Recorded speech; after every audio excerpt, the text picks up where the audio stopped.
I tell you what, I am getting fed up.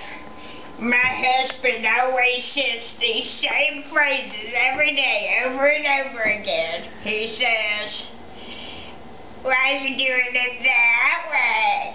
If I had a dime," for every time my husband said, "Why are you doing it that way?" I'd be a very rich woman. You'd have a dime. I'm not a rich woman, and that's why when I go to the nail salon, I expect the very best. I went to the nail salon today. Does this look like the very best? Hold it still, let's see this.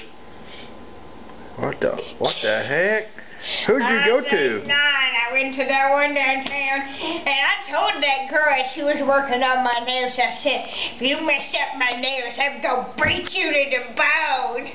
But guess what she did? She messed up my nails. What happened? And then I come home, and I see my husband saying, "Make me some eggs." So I'm over the stove and making him some eggs. "Why are you doing it that way?" That's what I hear, day in and day out. "When you gonna do the dishes? Why'd you put the bowl in the sink?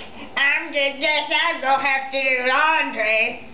I work myself to the bone, and then I come home to that." I've had it.